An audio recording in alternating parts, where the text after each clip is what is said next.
Hello, everybody. Welcome to Wednesday's Big Blue Kickoff Live. Days are tough this week, folks. The kids were off the last 2 days, so it's completely thrown off my conception of what day it is. But I'm 2 for 2, both on Tuesday and Wednesday. Celebrate me. It's all presented by Cadillac, the official luxury vehicle of the Giants. We're in the Hackensack Meridian Health Podcast Studio. Keep getting better. Schmeelk, Dottino, I believe we're back together again tomorrow. Does that sound right? I think. And then I think it's Lance on Friday, I believe. I believe that's the case. I think you're right. Yes. And then just a reminder, folks, for the Combine next week, we're going to have Lance and Malusis on Monday at 12:30. And then Paul and I will be live from the Combine from 12 to 1 the rest of the week. We got a nice guest schedule coming together. A lot of faces that you will know and remember. I think maybe I have one new person in there, but not many. It's a lot of the guys that we've done before that I think have done a really good job. So we'll have a bunch of names and people coming in to join us on Big Blue Kickoff Live next week. So we talked a lot about free agency. We talked a lot about the coaching. We talked a lot about the draft. Talked a lot about the coaching staff. So I thought Paul and I today could take a bit of a cursory look at free agency and some of the top players that are available. Again, this is not connecting the Giants to these players. These are just the guys that are pending free agents. Right. And just talking about kind of what position they're at and things of that nature. I thought it could be interesting. I believe CBS, Paul, just put up a top free agent list. If you want to find that one, that might be an easier one to track. Sure. Because they actually rank Why it. not? So taking a look at this list, Paul, I mean, you look at some of the guys at the top of the list. You're looking at the guys that you think could get franchise tag, right? Trey Hendrickson. Right. George Pickens. Tyler Linderbaum from the Ravens, obviously. Devin Lloyd from the Jaguars, I think, probably not going to get tagged because off-ball linebackers don't get tagged these days because it's just too much money. You're looking at $20 million, and the highest-paid inside linebacker makes barely $20 million a year. So, but he's a free agent. Jamal Dean, the older cornerback, free agent, and that's kind of the trick with this, Paul. A lot of the guys this year, and again, there are exceptions to the rule. You know, the Pickens, Linderbaum, Lloyd being some of them. Kenneth Walker, another guy. I feel like there are a lot of third contract free agents this year. And the guys coming off second contracts are guys that have not always been super consistent. Like Jacoby Dean, for example. You know, Alec Pierce kind of had the breakout year last year. Wanda Robinson had the breakout year last year. How much are you betting on that 1 year, you know, to really guide you? Couple good running backs in Breece Hall and Kenneth Walker. Yeah. Who both don't have a ton of tread off the tire because they've had some injuries and stuff like that, so they don't have a exorbitant number of carries on their resume. The running back market, though, has always been depressed. Oh, yeah. I mean, they'll make somewhere between $10 and $12 million probably, right? Somewhere in that range, and you'll be done with that. I don't think the Giants are going to be involved in that. Mike Evans made it clear the other day that he's going to want to play again. I think we'll see where he winds up. Yeah, I saw that. His agent came out and said, you know what I think will be a great spot for him? The Bills. Trying to win a Super Bowl, big, strong wide receiver with Josh Allen and bad weather, big target. How about Baltimore? Yeah, that's a good one, too. You put him with Zay Flowers? Yeah, that's a good one, too. I'm trying to put him with a really good quarterback to try to give him a chance to win. That's what I'm looking for. The guy in Baltimore throws it, too. Oh, no. Like I said, I think Baltimore would be a great fit. Yeah. I mean, he would have to get used to not being in Florida weather. Yeah. For either one of those locations.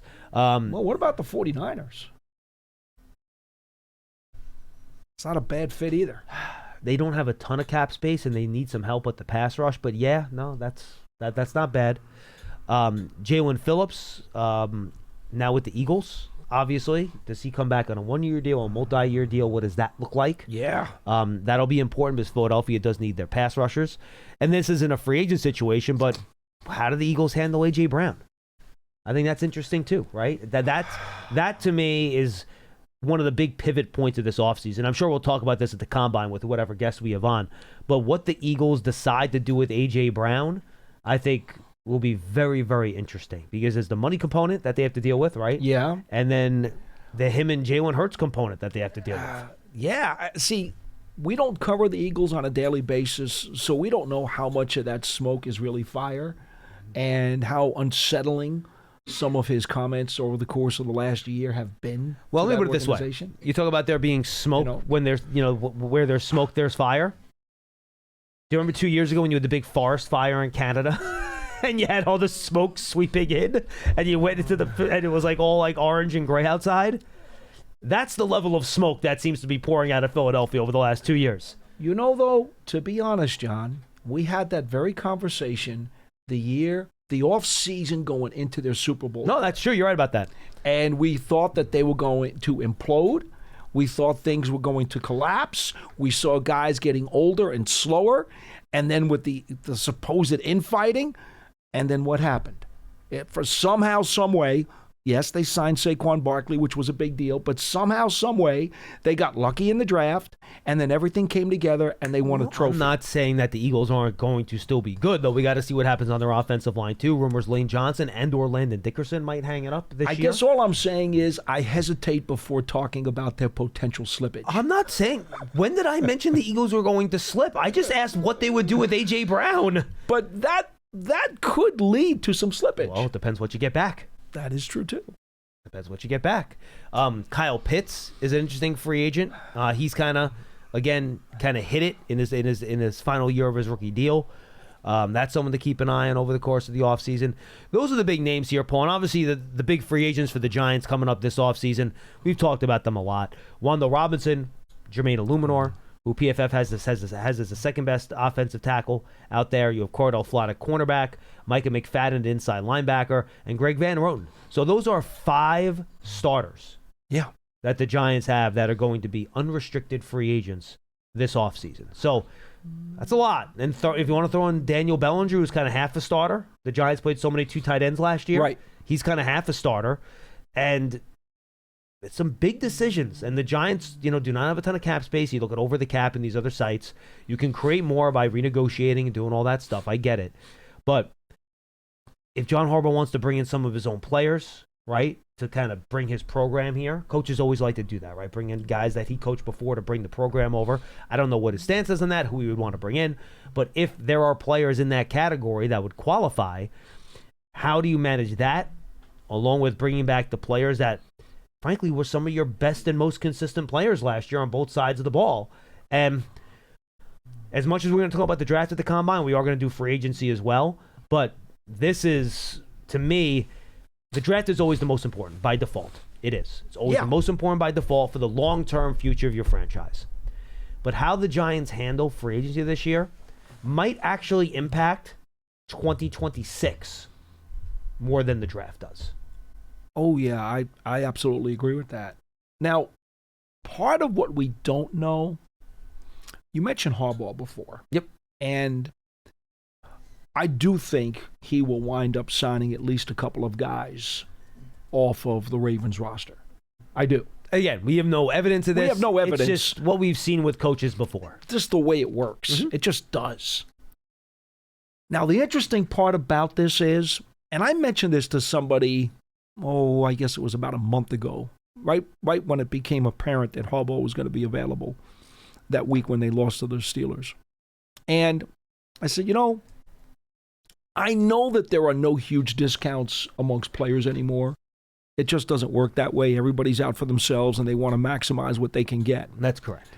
And by the way, I do the same thing. I understand that. Now, at the same time, though, we do know that there are some players who have a very strong affection for certain coaches and certain systems, and we know that there are players out there who will put a premium on their ability to win. Well, Harbaugh brings 2 things here to the Giants. He brings a belief and a respect for having a legitimate chance to turn things around and to be a competitive team.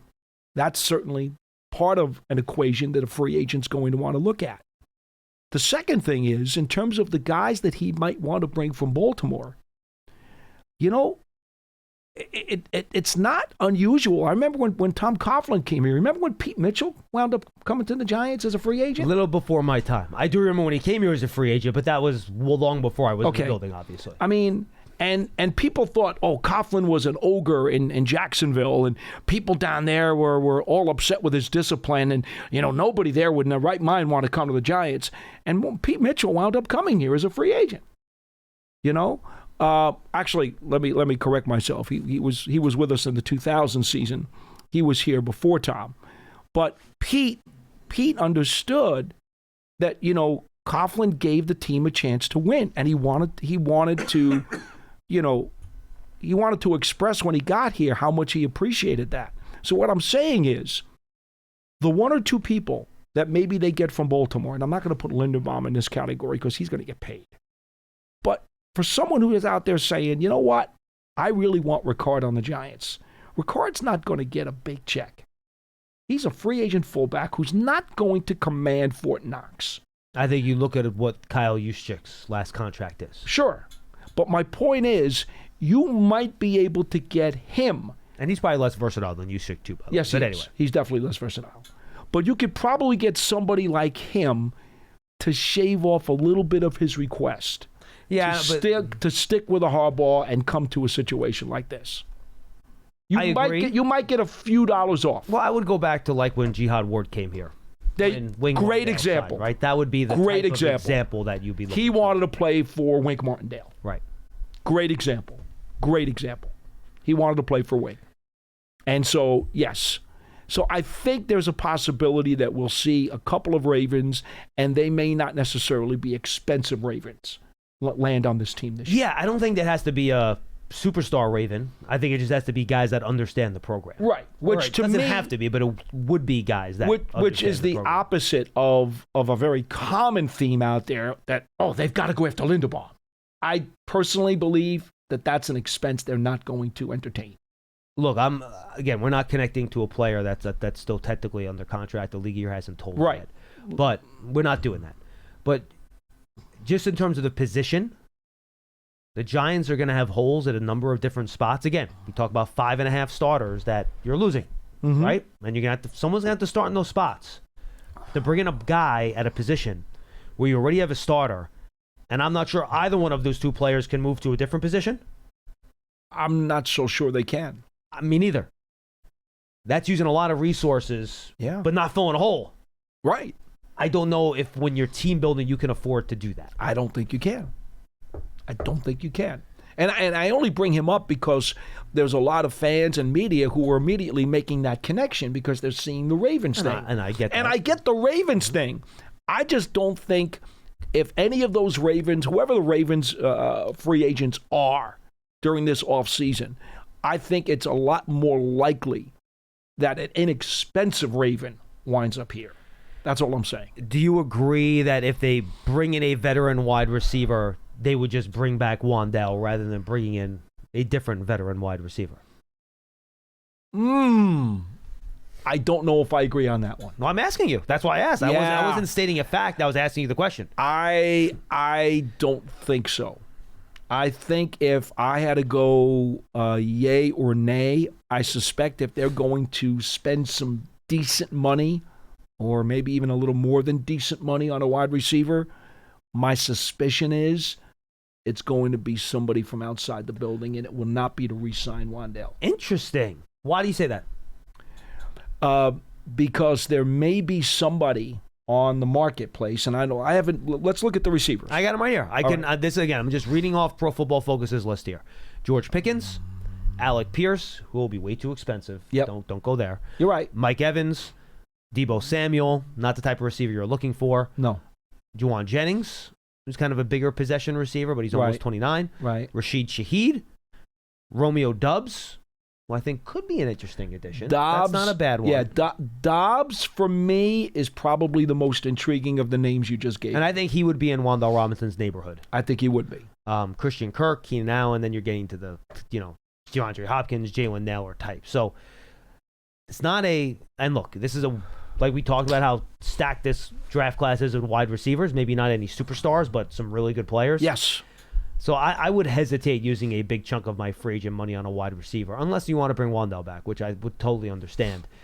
And I would rather just go after it in the draft. Of course, that also depends on where you think Malik Neighbors is at that point. And we're not going to have that answer. No, we're not. Only the Giants are going to have that answer. You're correct. So we'll have to see what they think about that. Now, I'm just going to check here because I want to make sure that I do see this correctly before I make the statement about Dobbs. I believe he has been more durable. Has he not been than Wan'Dale? I mean, he didn't have a season-ending injury like Robinson did, I don't think. He has absolutely been more durable. He's out there most of the time. Yeah, he's missed a few games, but not much. Yeah, never played fewer than 13 games. Okay. I would say that if they were to spend a good chunk of cash on a receiver, I expect that it would be outside the building, and primarily because Wan'Dale Robinson has had an injury history. He is not going to get any bigger, by the way. He is a small receiver. And even though we saw that he could play outside and has more versatility than originally thought as a slot guy, I'm a bit concerned about long-term durability. And if you're going to re-sign him to a contract, this is not only going to be a somewhat expensive deal, it's going to have some guaranteed money in it. Of course it has to. He's going to want a good chunk of it guaranteed. And I don't blame him. All right, let's look at the other position where there could be a hole, and that's offensive line, Paul. Let me put it this way. I'll ask you the same type of question. If they spend on a tackle, will it be Jermaine Illuminor or will it be somebody else? I think it's Illuminor. But again, I think now you look at the Titans, where Carmen Brasillo wound up with Brian Dable. They're probably competition for him, but they might have to put him at guard because they have J.C. Latham as their right tackle. Right. So I was looking at that this morning, and I find that a little interesting. Okay, I'm going to flop my answer for Illuminor. I think it's more likely that if they spend the money, he will stay. I don't think that about the wide receiver. Yeah, Elijah Vera-Tucker's one of the offensive linemen that are out there that could be valuable, but he's had a lot of injury issues with the Jets. Rasheed Walker, who played a lot last year for the Packers, he's out there. Look, offensive tackles rarely hit free agency. It's just kind of the way it is. Yeah, and by that very nature, you're always going to be more inclined, if you can, to retain your own guy just because of the marketplace. And then the second reason is, quite honestly, as far as I'm concerned, and I understand that Jermaine Illuminor is not an all-pro player, He's a solid player who does not have a tremendous amount of wear on his tires for the age and experience that he has in this league. I agree with that. All right, now let's go to linebacker and corner last year, Paul, because we got three people in the line. I want to get to them. Sure. At 201-939-4513. Mike McFadden is a free agent. Bobby Okereke is on the contract, last year of his deal. I don't know if you go out there and you spend big money on a linebacker. No. And I don't think you can afford to spend big money on another secondary piece. You're already paying Paulson Adebo. You're already paying Javon Holland. Yep. I think and you already spent first-round pick and 2 second-round picks and a third-round pick if you want to count Cordell Flott, if they bring him back. He's a free agent, on other corners. So you've already thrown a ton of resources at that position. Yeah. I think you're going to add depth at corner in the draft because, quite honestly, as you just said, I don't know how many somewhat high-ticket items they're going to be able to retain, and if Illuminor is the guy they're going to retain, and I'm not so sure they're going to be able to. I certainly don't think they're going to be able to retain Flott. I don't. I don't know how he's viewed around the league. I don't have the answer to that. I don't know. Good question. Let me put it this way. I'm going to throw out, pardon me, of the main free agents, Illuminor, Robinson, Flott. Over under 1.5 return. Under. All right. I don't think the odds are good. Let me add McFadden. McFadden's back. Bellinger's back. And Van Roten into that equation. Van Roten's back. So you think so you would go over 3.5 if you count those in the 6. Yes. Okay. I think the latter 3 that you just mentioned are not going to be difficult economically to squeeze into your cap. And I think the trick here is that, guys, we're really just throwing darts blind at the wall here. We haven't talked to John Harbaugh. No. No one has talked to John Harbaugh about this. We have no idea what he thinks. We have no idea what he thinks about this sort of stuff. We have no idea how him and Dawn Aponte want to handle the cap, right? How aggressive do you want to be? Mm-hmm. Do you not want to be aggressive? How do you want to handle that? I don't have the answer to that question. So we'll have to wait and see how that goes. You know, the 3 guys you mentioned, though, in the back end are all guys who were very happy here with the Giants. I know it was under a different coaching regime, but those guys were very, very well liked in the locker room. Oh, yeah. All of them were. Happy to be here, showed good work ethic, are not anticipated to be overly expensive players. To me, there's no reason why they wouldn't find a fit to stay. All right, 201-939-4513. 201-939-4513. Let's get to the calls and say what's up to Chris in New York. He will lead us off today. Chris, what's happening, pal? And then Mark and John, you're up next. Chris, what's happening? Hey, guys. How's it going? Long time no hear. Hey, good to hear from you, Chris. What do you got going on? I was kind of embarrassed because of the Russell Wilson call, man. He was way worse than I thought he was going to be. He got really, Chris, and the thing about Russ, and look, we were wrong about Russell Wilson too. He struggled. And his antsiness in the pocket was worse than what I saw when I rewatched him on Pittsburgh the year before. It just, even when there wasn't pressure, he just was very antsy, and he could not get anything done because he got very happy feet because he didn't seem like he was confident in the protection. And to me, at least in my opinion, Paul, that's what killed him. Yeah, I still think I would have gone with him a little bit longer than they did. But that's also because I'm not one who wants to push a rookie too quickly into the lineup. That's a dual reason for me. I don't think that Wilson had deteriorated quite as quickly and quite as rapidly as most people did. I do think that there were some extenuating circumstances around him that were not working out real well. But it is what it is. I feel bad because he certainly did everything that he thought he could to try to do, get this team on the right direction. Yeah, and he was still great in the locker room. His teammates loved him, all that stuff. And even after, was true. And even after he sat. Yeah, he was still captain. He was still a captain. Yep. He was going out for the coin toss. He was well respected by everybody in the building. I still don't have anything bad to say about him in terms of what he did this last year with his experience. Yeah, I'm glad that Dart was able to learn from Ross, and he seemed like a professional. I just thought that moon, it didn't help that he lost Malik, too, in week 3. But I thought the moonball matchup would be better, but a more pressing issue. So I have Ken and Will, they changed the field. There's been a ton of injuries. I saw this list. It had Odell, Malik, and just studs from other teams, too. Like the Niners got hit hard here.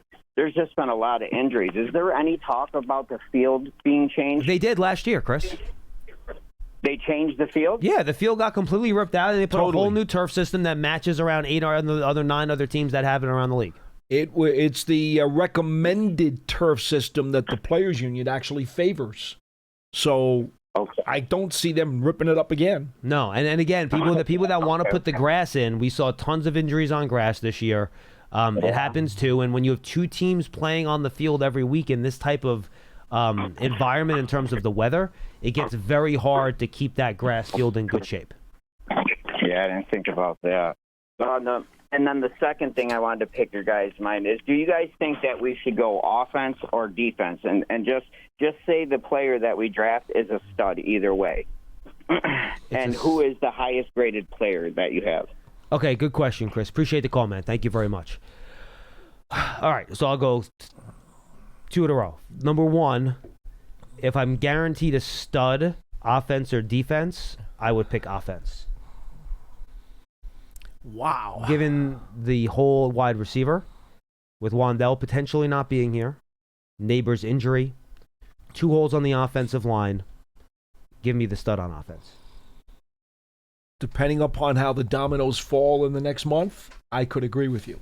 But if they don't fall that way, and somehow they retain the offensive lineman and they retain the wide receiver, and I don't know that they can, I think that's kind of unrealistic, then you would want to go the other way. When in doubt, I want to help my quarterback as much as I can. I understand that, And they've already put so many resources into the defense. Yeah.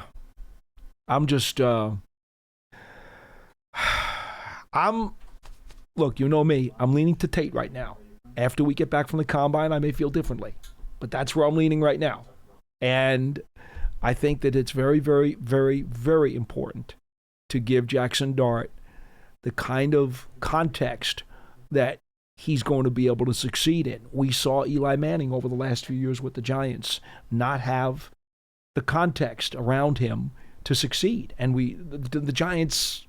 They admitted it. John Mara admitted it. They wasted the last few years of Eli's career, and they kind of ruined the beginning of Daniel Jones's career because they didn't have enough around him. Yep. And your point is, don't do that to Jackson, right? Correct. That's your point, and I get it. I get it. And then my highest graded player, it'll either be, and I didn't finish Jeremiah Love yet. I'm going to try to finish him this week before I leave. It'll either be Love, Reese, or Downs. Right now it's Reese. Downs is literally as close to as you can get to him. And I think Downs is actually a better football player now. But I think because of his measurables, Reese has a little bit more potential upside. So I gave the nod to a little bit more upside. So I have Reese a little bit ahead of Downs. And then I think Jeremiah Love will come in behind those two guys. Would be my bet. Though I have not finished Love yet. Maybe Love will push himself into that conversation. I don't know, but that's what I look at in terms of my top 3. Yeah, we talked about this yesterday. Love is not in the Barkley category for me. So he's not there. Well, I don't have those guys in the Barkley category either. No. Well, there's nobody. They're all in the red category, not the blue category. I do think that Reese is the best overall player in the draft. I do believe that. I wound up doing 30 players over the weekend. And, yeah, I think Reese is the best overall player, but he's not going to get taken one because Mendoza's got to go as the quarterback to the Raiders. We understand that. I would be really surprised if Reese is not the number 2 pick in the draft. I mean, I could see Reese there. I could see Downs there. I could see David Bailey there. Those are the 3 guys that I could imagine going second to the Jets. I mean, then again, the 2 edge rushers are really good. They're really, really good. And is it possible, and it's not likely, but is it possible that they do a little flip-flop? Maybe. Well, Bailey is a pure edge rusher. Reese is not a pure edge rusher. No. That's the difference. No. But he's more versatile. Yep. Is it possible that some team in that top 10 is maybe going to make a call to the Jets and say, we'd like to get up to 2, and the Jets are like, look, we're not getting a quarterback anyway. We don't mind trading down a few spots. That could happen. Maybe. The Jets already have a ton of picks, though. That's the thing, too. They have 3 first-round picks already next year and 2 first-round picks this year. So, but we all know that's how you build a team. Sure. There's nothing wrong with, No. I could see them moving down to just a few spots. No, I could see it. I would not be shocked by that either. I'm with you. All right, let's go to Mark in Miami. Mark, what's happening, pal? How you doing? Love the show. Been a fan for the Giants for over 50 years. Got to see the bad, the good, then the ugly. And I had two questions. The first one is quick. If they picked up Linderbaum from as a free agent, what do they do with JMS? It's a good question. Mark. I'm not sure if he's equipped to play guard. I'm not sure if he's powerful enough to do that. I don't see it. That'll be a decision that John Harbaugh and his coaching staff makes. We'll have to wait and see. But I think that's the drawback, right? And this is kind of what we mentioned earlier, is that if you bring in Linderbaum, you're filling a non-existent hole. So you're using a lot of your resources, but you're not actually filling one of the holes that could be in your starting lineup on either side of the ball. So that then becomes what's the best way to allocate your resources in building your team? And that becomes a real question mark. Yeah. It's kind of like throwing extra cheese onto your pizza. Do you really need to do that, or don't you want to throw meatballs on it instead? Yeah, I mean, I guess part of that is redundant with what they get done with Illuminor. But my second question is, I feel differently than a lot of people. I think they're going to be spending a lot of money. I think that they didn't hire Dawn Aponte for no reason. From everything I've heard, there's lots of money available in the next 2 years. And, I feel like they're going to go out and, make a couple good free agent signings, as well as keep Illuminor and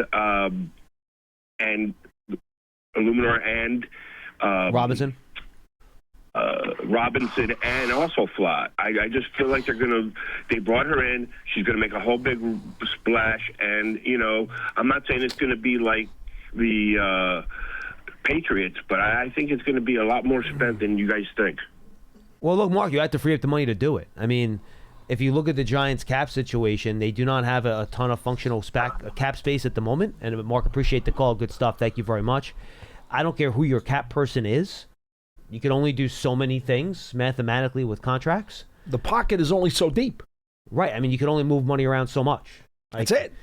I mean, could you just start throwing void years on everyone's contracts and spreading money out? Yeah, boy. but that would be extremely irresponsible, depending on who the player is, right? You can do it for a couple guys, you feel okay about it, but more than that, I think it starts getting a little dicey, right?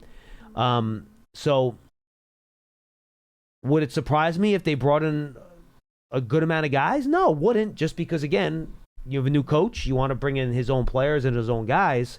That wouldn't shock me necessarily, but I mean, to think they're going to give out $70 million of guaranteed money this year in guaranteed contracts, I just don't. No. And look, you're right. Moving forward, the cap space is much more plentiful. So you can renegotiate and push money down the road if you want. That's something you can do. The Giants will be capable of doing that if they want. But again, who do you feel comfortable doing that with based on their injury history, based on their age? And this is the time to be aggressive with Jackson Dart on a rookie contract. You're not paying him yet. So I do agree with that as well. Yeah. But there's only so much space you can open up in a responsible way. Could they be, aggressive in that way? Sure. But I don't think you can bring back all three of those guys and have like 2 splash signings on top of that. I just don't know how that's feasible. See, if you really want to open up a huge chunk of cap space, you've got to go to your most expensive players. Mm-hmm. And part of the problem is, if you don't want to go the risky route with the void years, with some of your Burnses and your Dexter Lawrences and those kinds of guys. Well, you could even go to the guys you signed last year, Debo and Holland, if you wanted. You could, but based on what they did this past season, do you really feel like that's a good risk? That's a great question. The only two large numbers where they could slice large cap numbers that would be enough to make a difference to make the kinds of signings that the caller is talking about. Okereke's 9. Okay, That's a big one. And if you were to somehow decide that you're going to move Kayvon Thibodeau, he's 14. Runyon's also 9. Okay. Yeah, but for a starting offensive lineman who has played, well, that's actually a bargain. I understand that. Okay. So if you're going to move Thibodeau or Okereke, you have to say to yourself, well, number one, is Kayvon Thibodeau a good value at 14? I happen to believe that he is. Yeah, I think that's fine. And by the way, in his contract year, we know him. He is a very prideful individual. I would be shocked if he doesn't come into this training camp foaming at the mouth, because he does want to be the kind of guy who's going to command a very large second contract. And we should note, by the way, all these numbers are based on what's on Over the Cap. The Giants obviously don't release any of this stuff. We're not telling you anything that we know, because we don't know what the contracts are. We're just going off of the publicly available data.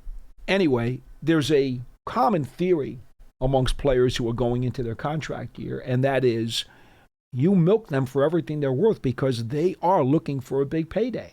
And you can take the benefit of them balling out, even if it's for their own benefit, because they want to enhance their value. Mm-hmm. So to me, I don't see necessarily a great risk-reward factor in offing Kayvon Thibodeau. I just don't see it. The other guy, Okereke, well, we spoke about this yesterday. I think over the last month or so of the season, he certainly played valuable enough snaps that make me believe at $9 million, that's not a guy I'm going to want to replace, especially if I've got to spend more than $9 million to do it. And by the way, just for the record, Thibodeau's on a fifth-year option. That's guaranteed money. Yes. So you have to trade him. You can't cut him. That's right. Trade. Correct. To make sure the fans understand that. Well, that's a lot of people on the internet, social media, have been saying that that's what's going to happen. Well, they want to trade him, or he will be traded. I'm sorry. I don't see great value in trading two guys who I believe are not only fairly priced, but maybe even more than that, very reasonably priced for the kind of production I think you can get out of them this season. I think that's counterproductive, John, for me. Maybe No? the Giants will do it. Maybe they'll find a good trading partner that makes it worth it. But it would take a lot for me to move him. It really would. And I imagine if you moved him, you want to get a player back. And that player is going to have money on the books too. So you have to see what your net in that eventually would be. And is it going to be a big enough number that it's truly going to be valuable to you? Right. Again, we talked about this yesterday. If you want to create space by letting somebody go or moving somebody, you also then have to, what's the cost of replacing that person at that position? Look, and that's when it gets dicey. There were people last year during the offseason who called this show and said, oh, Bellinger, no, he's not making the team. You could save money, cut Bellinger. There were a lot of people who called this show. Fans. And I think we tried to explain to them, look at the guy's value in terms of what he does on the field, what he does for the team, what he does for the locker room, what a starting caliber tight end is going to make, even if he's part B of a 2 tight end set. What I never saw the advantage in cutting Bellinger last year. And you know what? He's a good player. Yeah. I don't see the advantage of getting rid of him this year either.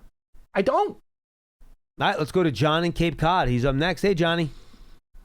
Good morning, guys. How are you? We're great. How are you? Good. Really appreciate the show, like always. Listen, want to make a couple points and then 2 questions that I'll take off the air.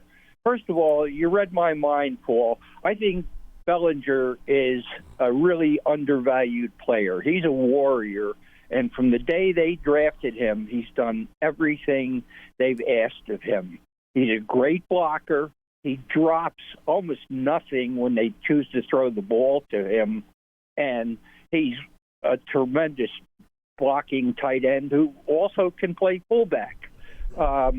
And speaking of fullback, I also agree. I think Ricard would be a great pickup because just a little bit of trivia, every Giants Super Bowl team and every Patriots I know where Super you're going. Bowl team had a true fullback on the team.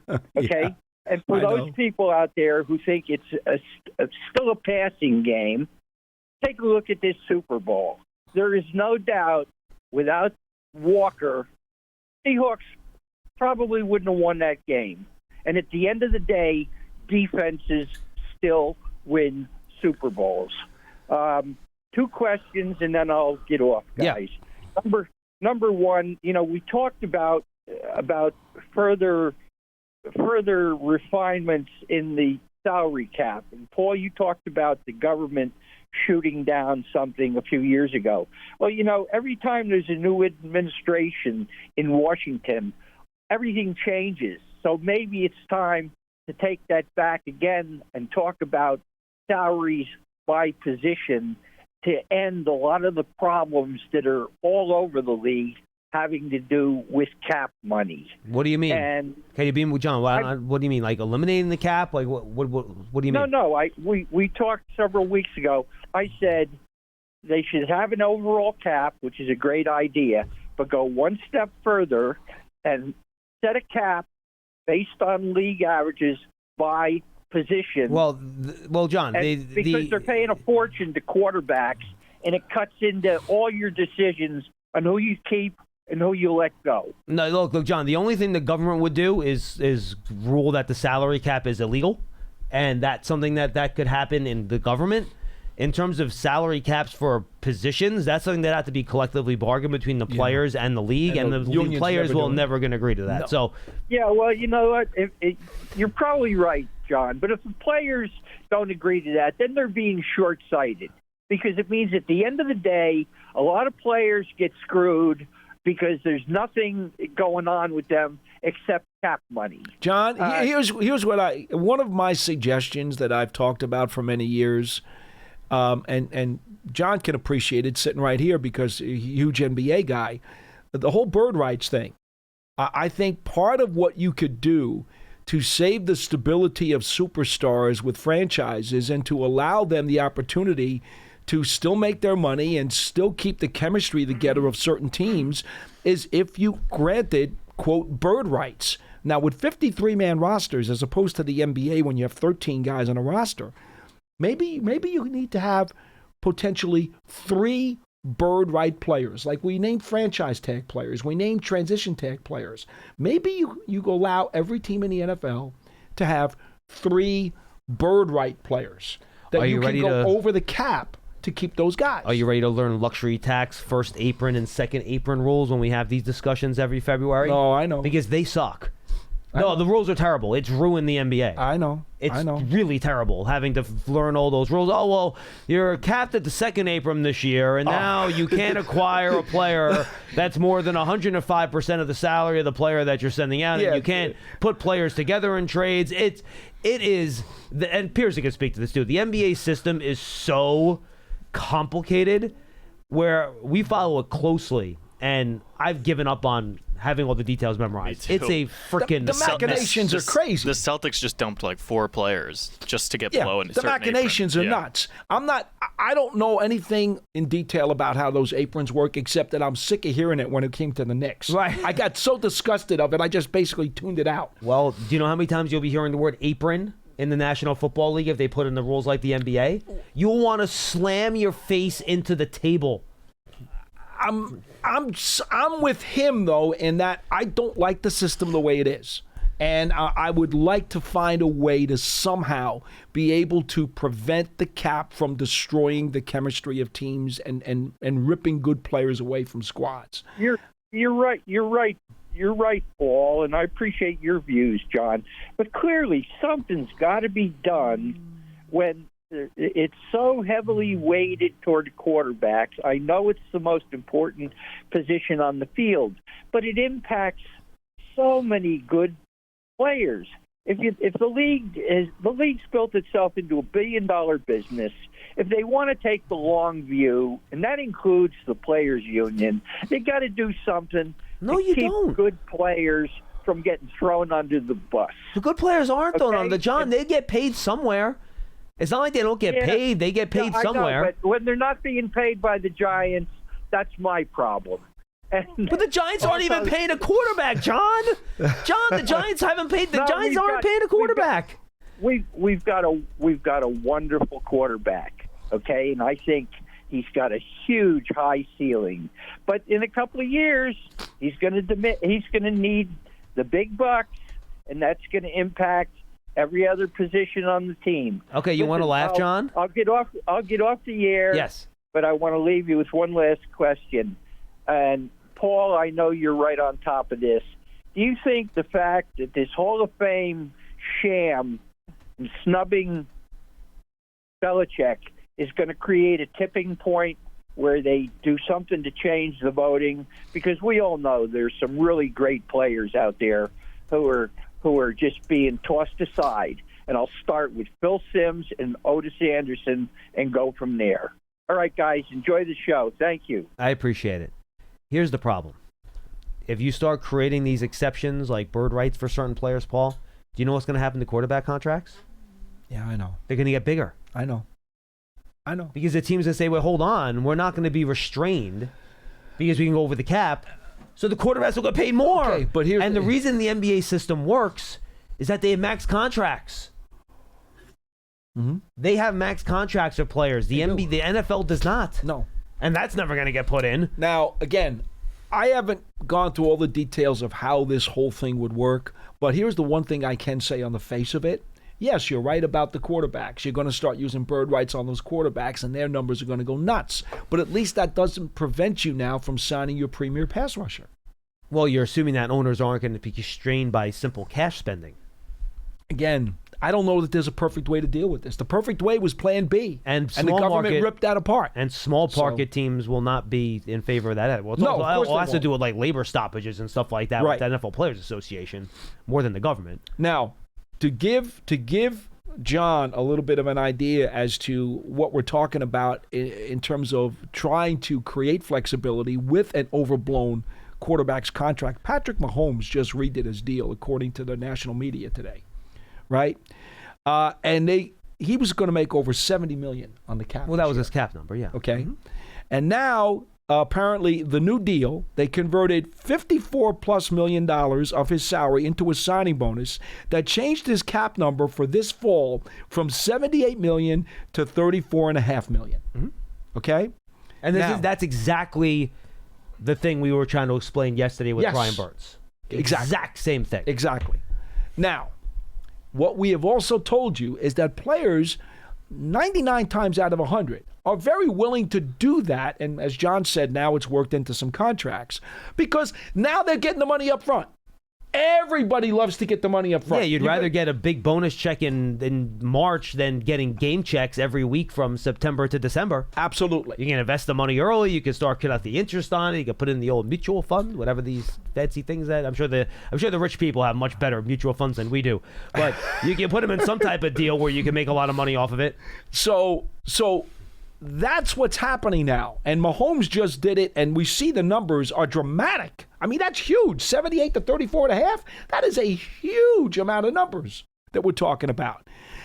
That's the only thing you can do right now to make this work. But you can manage your cap well, so you always have room to spend and not overspend in 1 year. Right. But if you it's about self-control and actually managing your finances properly. If you have one of these generational quarterbacks, you can't manage that very well.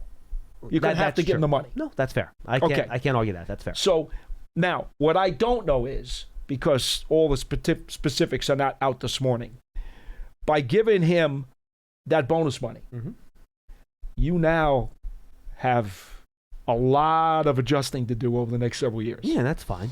Big time. That's fine. And God willing, Patrick Mahomes plays to the end of that contract. Remember, I mean, what is he, 30 years old? I know. I think he'll be fine. Remember, you can't spread the cap over more than 4 years. So what? That's correct. Correct. At 30, you think Patrick Mahomes is going to be done by age 33? I'm not saying he will, but the way quarterbacks have been getting hurt in this league over the last 3 years, I'm just saying. If there's anyone you feel comfortable doing it with, it's Patrick Mahomes. Because of his ability, yes. But he also has been beaten up. I get that. You're trying to win. I know. Just wait till what you see what the Cowboys do with Dak Prescott's contract. Oh, I know. It's going to be the same thing. I know. They're going to do the same thing with the CeeDee Lamb's contract. I know what I enjoyed. Plan B was great, but it got struck down. Explain to the 99.9% of the fans that don't know what Plan B is. Okay, the way it used to work in the late 80s, and early go quickly, 90s, please. Real quick, every team at the end of the season got to protect all but about, I think it was 12 guys on the back end of their roster, okay? Let's just say, for argument's sake, we're just going to pick numbers out because I forget exactly what the roster number was. But if it was 50 guys on everybody's roster in the offseason, you got to protect the top 40. And then that was it. And then the guys who were unprotected, they went into Plan B if they were up for free agency. And this way, other teams could then pluck them out of Plan B as an unrestricted free agent. That's the way it worked. So every team, when the Giants in those days were really good, their defense was really good, John. So, they had really good players, like Robbie Jones was a really good inside linebacker who could have played for a bunch of teams. And it was like, well, what's this guy going to do? Well, he's got to hope he gets unprotected, because if he's going to get protected, he can't go anywhere in Plan B. So how is that fair to Robbie Jones? It wasn't. But you don't care. No, because I'm interested. You're friends with these players. Don't you want them to have the opportunity to make a living? I'm about their thing. I'm about the head coaches, the scouts, and the GMs. Oh, I come at it from their perspective. I want continuity. Free market economy. It's capitalism, Paul. I know it is. I understand. The market must drive things. The market drives the players' salaries, but what it does, it eats away at the continuity and the development of teams and rosters like acid. That's what it does. And in this game, where continuity and development and chemistry is so incredibly critical, not as much in the NBA, not as much in baseball, but in football, those things are huge. I prioritize them over players going out and getting market value or getting highest bidder contracts. I'm sorry. Or just getting paid, period. I don't think it's good for the game. I just don't. But that's, again, Plan B worked. In my opinion, it worked great. Not for the players. And then the players took it to court, and the government said that's an antitrust violation. Because it was an antitrust violation. That was the end of it. It was an antitrust violation. I understand. Doesn't mean I don't have to like it. Hey, look, I'm not all this, eliminate the salary cap and, do all this stuff. Because I do think you have to make sure you have a system in place that allows for fair competition across the league where all the teams have a chance the small markets, the big markets. You have to give everyone a chance, right? Right. So I think you do have to have rules in place to allow every team in every market to have a chance to win. And if you just eliminate all those guardrails, it gets out of control real fast. Real fast. Just look at the Dodgers in Major League Baseball. Yeah. It gets out of control real fast. That's not good. Well, you have to have some guardrails. Okay. You can't have guardrails to the point where players can't actually make the money that they're worth. That's not fair. Well, I just think that football is such a unique sport where everybody is tied together. I understand, but you have to balance it. You have to give the players some chance to make money. I will get Jeff Hostetler in this year and have a conversation with you about Plan B. I know. I get it. He'd strangle you. I get it. You know how many times he wanted to be traded? I know. I understand. Harry Carson. I understand. How many times did Harry Carson hold out? Yeah, well, okay, but somehow the league survived and thrived. The league But Paul, existed for all those years. Yeah, but were the players happy? Is that relevant? The game survived and thrived. It was a great game. Paul, let me ask you something. Well, no.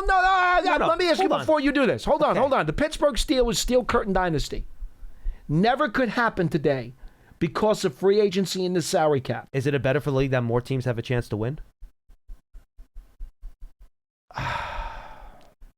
Hello?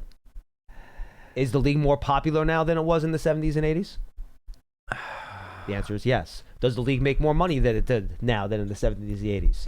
The answer is yes. I can't debate any of those points. So then you have no argument. But wasn't the Steel Curtain and the 4 championships in 6 years by those Pittsburgh Steelers teams, aren't they a significant part of what did get the league to this point in the beginning? So you're telling me there's been no dynasty since then?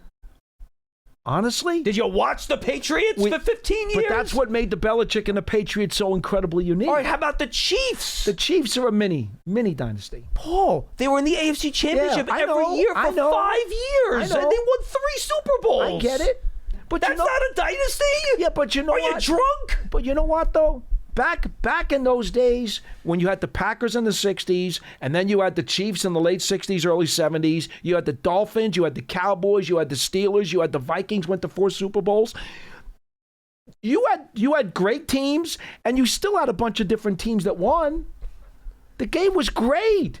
And time out. How many different teams won Super Bowls in the 70s? 4?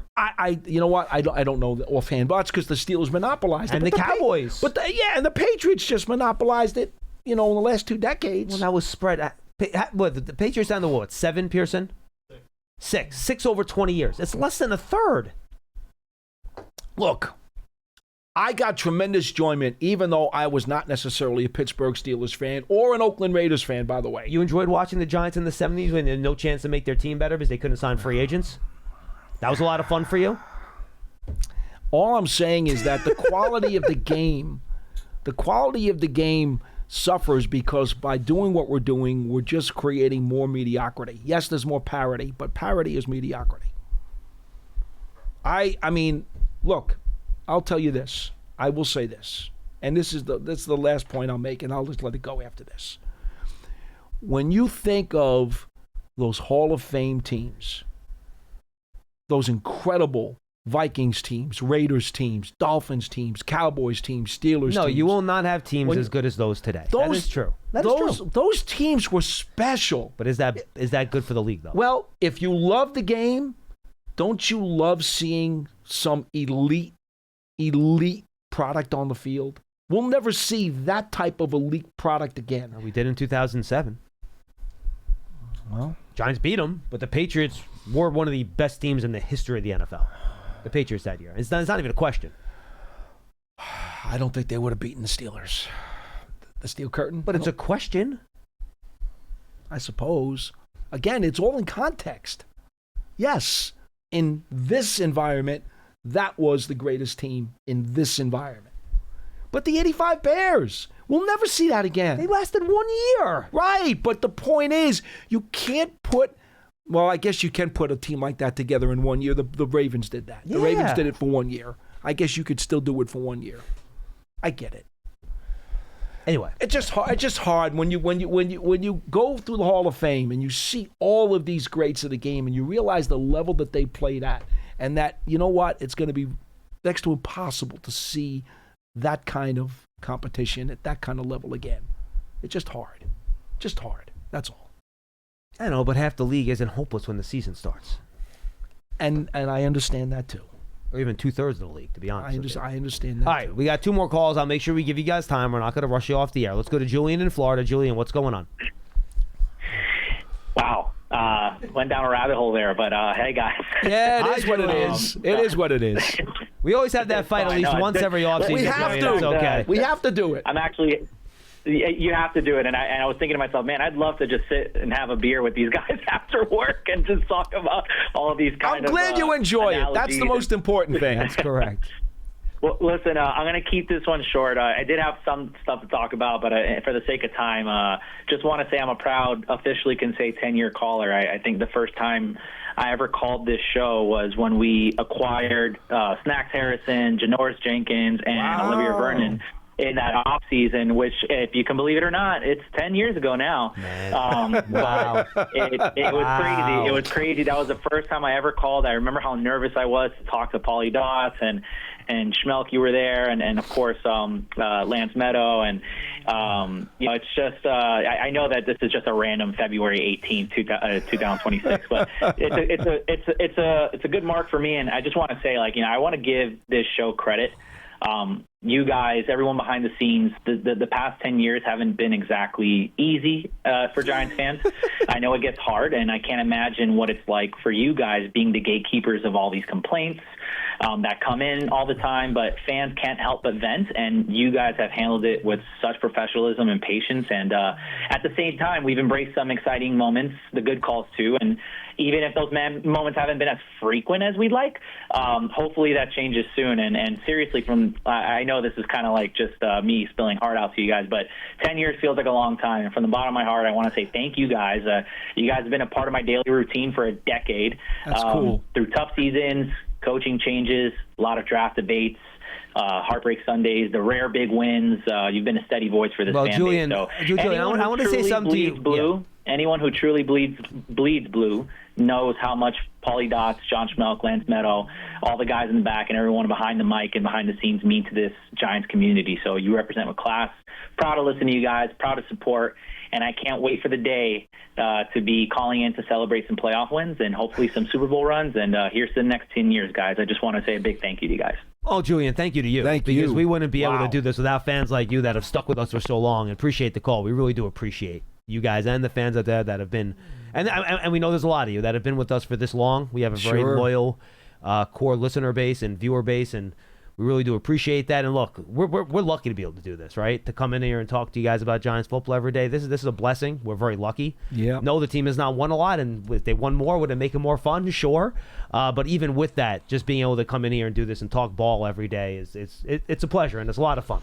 It's been a thrill, and I think those of you who have been on the Giants website in the last day or two, right? You got a chance maybe to see some of our other guys who work on game day. Yeah. So, folks, by the way, that's a good call. Great feature that the production department put together, Dom and the rest of the crew, on our game day radio crew, which, I told John this morning, I said the thing that I'm so happy about with the feature that they did, it was about 15 minutes long, is that I think you guys really will get an understanding as to how much teamwork goes into our Sunday radio broadcasts. And we really are a close-knit team, and the chemistry that we have, and we all totally put everything that we have into it. And I hope you guys have a better understanding. If you get a look at it, it's on Giants.com. It's also on the YouTube New York Giants page. It's called Behind the Blue Radio, if you want to do a search. And that was the thing for me, John. I just hope that everybody who sees it gets a better feel for how much we bond together as teammates to put on a really good show every Sunday. Yeah, and that we can't do the job without the people that you don't hear and see. Without a doubt. I mean, and they really do make it fun, and they make it easy on us. Pearson's taking a different path. He tries to make things difficult for us here, which I understand. We're annoying. You want to make things hard on us. I get it. And he's excelled. He's from Boston. They're good at being difficult. They are. So They are. It's a job well done. They're also sour because Eli took 2 trophies from them. I got nothing. Let's go to Len in Columbia, Maryland. He'll wrap us up today. Hi, Len.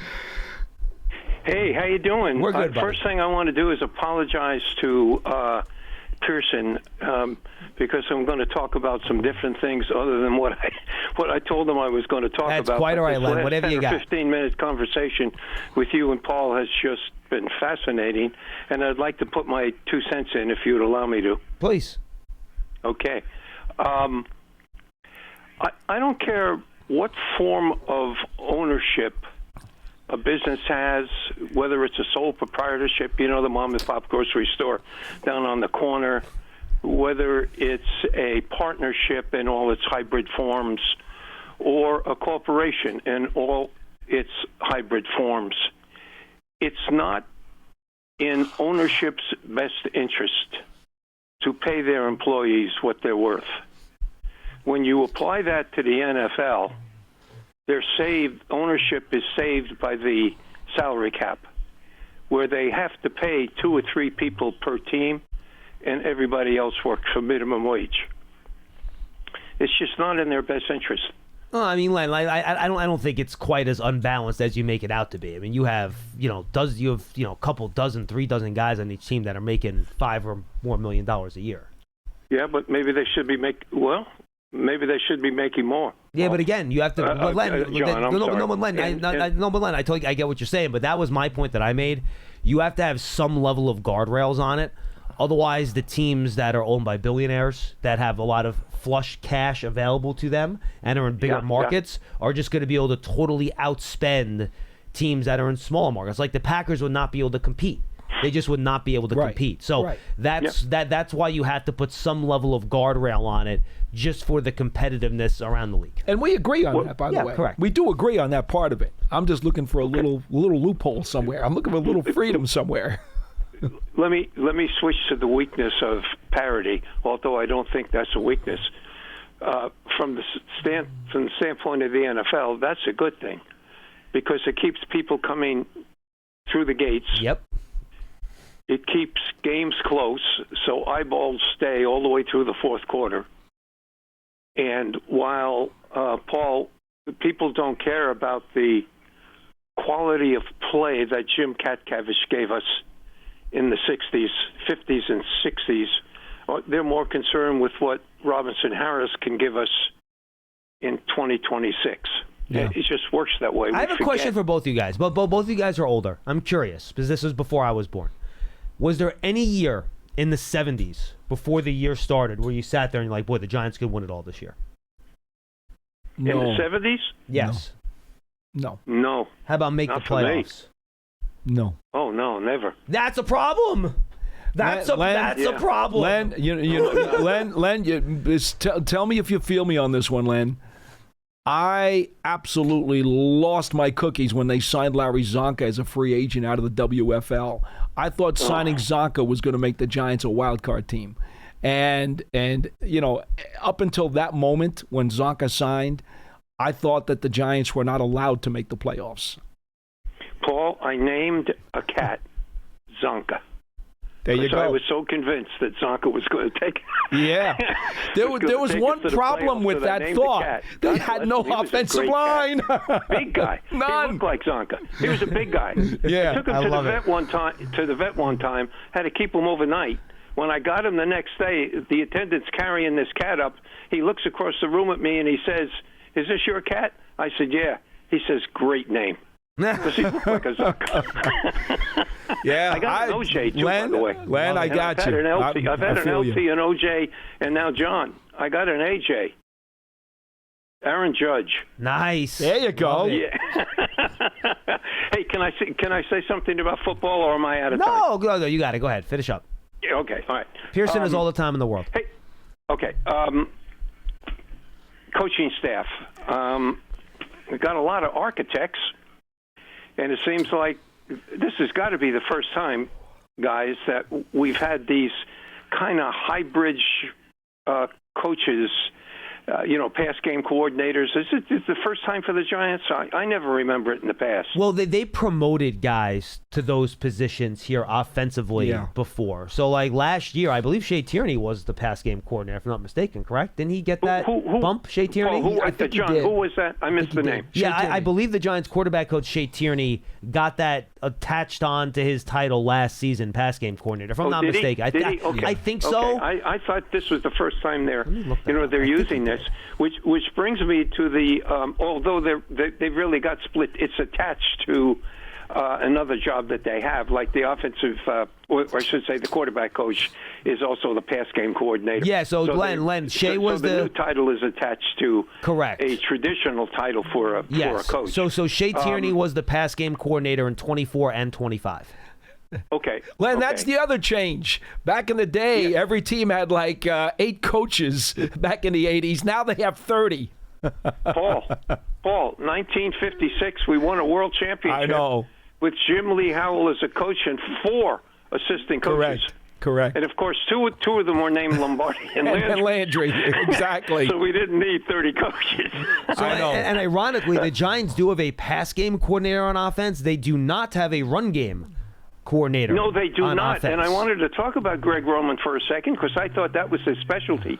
Now, his job title is senior offensive analyst or assistant or senior something offensive like that. assistant. I think that puts him more in a consulting role or advisory role than it does any real authority. Len, he can do whatever he wants. Len, and all jokes aside, I'm not trying to be funny. Yeah. He will do whatever John Harbaugh tells him to do. Yeah. And if John Harbaugh says help in the run game, he will help in the run game. If he tells him to go over and help Denard Wilson on defense, he'll do that too. Yeah, go ahead. Hey, one more thing, if you can bear with me. Harbaugh is going to want better. I appreciate the job that Illuminor did for us, but Harbaugh is going to want better run blocking on the right side. Nah, you might be right about that. And that is not his strength. But I appreciate the work that Illuminor did. He did a great job for us, but I just think he's a goner. He's going to want better. He's going to want better. I mean, the guy he has at Baltimore. This will be his 3rd year, I think. Rosengarten. Yep. He's got better numbers as a run blocker than he does as a pass blocker, and that's what Harbaugh wants. I love he wants that kind of player. Washington, by the way, if you remember that. He was a good player. Yeah. They got him at the top of the 2nd round or end of the 1st round. Good player. But the issue there also, Len, is that to get the kind of guy that you think he wants, either A, it's not going to be available on the free agent market, or B, if it is, it's going to cost you an awful lot of money. Yeah. Well, maybe you draft somebody out there. Well, that's always a possibility. Or maybe it's Bo. Well, I could tell you. Rosengarten went in the 3rd round, by the way, John. He was a 3rd rounder, really? I think. I'm looking it up. He went in the 3rd round. I got it. Let me look it up. Hey, one more. Can I real quick. Then I'll be finished with my list. One more. We got to hit. We're going to get a great player in the 1st round. We're going to get a great player. We got to hit that 2nd round pick. Of course. 37. 70 picks are going to go by before we get to the 4th round. Yeah, you're right. 70 picks. You're right. Do you know the talent that's going to come off the board before? If we blow that 2nd round pick, it's over 100 picks before we get to we get to the 4th round. Well, Len, I think pick 37 might be a deal where you might try to trade down there to try to pick up a late 3 or something like that if you move down a little bit. That would not shock me. Joe would be that kind of guy to do it. It's a lot of picks. Hey, thanks for keeping me on so long. I appreciate it. Go Giants. Appreciate it. Go Giants. No problem. Pick 62nd. So it's pick 62 for Roger Rosengarten. So end of the 2nd round. End of the 2nd round. Wow. Lot to digest in Len's call, but I understand where he's coming from. I didn't know about his cat, though. Zonka, huh? That must be one burly cat. Yeah, big cat. Yeah. Like I said, though, without the blockers, didn't matter. And boy, there were no blockers for Zonka. None. And I didn't know that at the time. You see, I was still a kid. And you weren't locked in on the 22 millimeter game film? Yeah. So they signed Zonka, and I wasn't asking for a story. No, I'm just going to tell you that was the first time. That was the first time that I actually realized I started to appreciate the offensive line because they get Zonka, and he does absolutely nothing for the Giants. He was here for 3 years and did basically nothing. He had one 100-yard game. His last game as a Giant with the Chicago Bears in freezing rain, sleet, and snow. He must have been over 30 at that Giant point, too, Stadium. right, Zonka? He must have been older, right? Yeah, he was probably about 31, 32. Yeah. And that's when I actually finally realized, it took me that long. I was, 14 or whatever it was? I finally realized that, you really do have to have an offensive line to be any good. I didn't know until then. Looking for more than just a ticket? Elevate Experiences delivers VIP access to the world's biggest events, from the Super Bowl to NASCAR to PGA Tour tournaments. Don't just attend, elevate the experience at elevateexperiences.com. That's all the time we have for Big Blue Kickoff Live on this Wednesday. Paul will be back tomorrow, I believe, with me for another episode, and we'll continue this conversation. We'll talk draft, free agents. Great job on the phones today, guys. We had a really good talk. I really appreciate you guys calling and being part of the show. It's all brought to you by Cadillac, the official luxury vehicle of the Giants. We bid you farewell from the Giants Podcast Studio, presented by Hackensack Meridian Health. Keep getting better. We'll see you tomorrow at 12:30.